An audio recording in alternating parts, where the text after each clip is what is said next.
Jailer இரண்டாவது பாகத்தை பற்றி ரொம்ப ரொம்ப ரொம்ப ரொம்ப முக்கியமான அப்டேட் வந்து கிடைச்சிருக்கு. ஜெயிலர் இரண்டாவது பாகத்தோட கேமியோ ரோல்ஸை பற்றி தான் ரொம்ப முக்கியமான அப்டேட் வந்து கிடைச்சிருக்கு.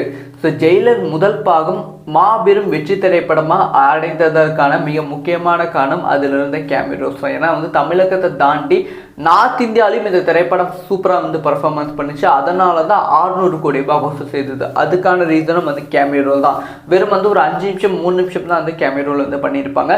அதுவே செம பவர்ஃபுல்லாக வந்து இருக்கும். ஸோ இந்த திரைப்படத்து அதாவது ஜெயிலர் இரண்டாவது பாகத்திலையும் அந்த கேமியோ ரோல் வந்து தொடரும் அப்படிங்கிற விஷயம் ஆல்ரெடி நமக்கு தெரிந்த விஷயம் தான். ஆனால் இதில் என்ன சூப்பரான விஷயம் என்ன அப்படி பார்த்தீங்கன்னா வந்து ஜெயிலர் முதல் பாகத்தில் எங்கே ஸ்டாப் ஆச்சோ அதே விஷயம் தான் ஜெயிலர் இரண்டாவது பாகத்தில் கண்டினியூ ஆகுதான். அதாவது சில படத்தை பார்த்துருப்போம், பார்ட் 1 ஒரு மாதிரி இருக்கும், பார்ட் 2 ஒரு மாதிரி இருக்கும், சம்மந்தமே இருக்காது.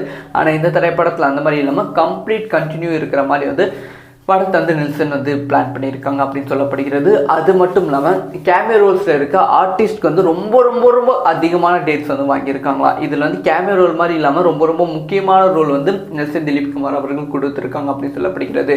ஜனவரி 8, 9, 10, 11, 12ஆம் தேதி டேட் வந்து கொடுத்துருக்காங்களா. அந்த டேட்டில் வந்து இந்த கேமியோ ரோல்ஸ்க்கு வந்து ஷூட் வந்து போக போகுது. இதில் ரொம்ப ரொம்ப சுவாரஸ்யமான விஷயம் என்ன அப்படின்னு பார்த்தீங்கன்னா இவங்க எல்லாருமே கோவா ஷெடியூல் தான் வந்து ஜாயின் பண்ணியிருக்காங்க. ஸோ படம் வந்து சுற்றி கோவா ஷெடியூலை பற்றி தான் அதிகமான அப்டேட் வந்து கிடைச்சிருக்கு. ஏன்னா வந்து சந்தானம் அவர்களும் கோவா ஷெடியூலில் வந்து ஜாயின் பண்ணியிருக்காங்க, பிரியங்கா மோகன் கோவா ஷெடியூலில் வந்து ஜாயின் பண்ணியிருக்காங்க. அதுக்கப்புறமா இந்த கேமியோ ரோல் பண்ணுறவங்க வந்து கோவா ஷெடியூலில் வந்து ஷேர் பண்ணியிருக்காங்க. முக்கியமாக படத்தோட ப்ரோமோ ரிலீஸ் ஆகும்போது கோவா லொக்கேஷனில் வந்து இருந்துச்சு. அதாவது படம் முழுக்க கோவா லொக்கேஷனை சுற்றியே வந்து இருப்பதற்கான வாய்ப்புகள் ரொம்ப ரொம்ப அதிகமாக இருக்குது. ஃபார் எக்ஸாம்பிள் சொன்னால் நீங்கள் டாக்டர் திரைப்படம் எடுத்துக்கோங்க, படத்தோட செகண்ட் ஹாஃப் ஃபுல்லாகவே வந்து கோவா லொக்கேஷனில் இருக்கும். அந்த மாதிரி தான் வந்து படத்தை வந்து பிளான் பண்ணியிருக்காங்க. ஆக மொத்தத்தில் இந்த திரைப்படம் ஒரு பக்காவான ட்ரீட்டாக எல்லாத்துக்கும் அமைய போகிறது.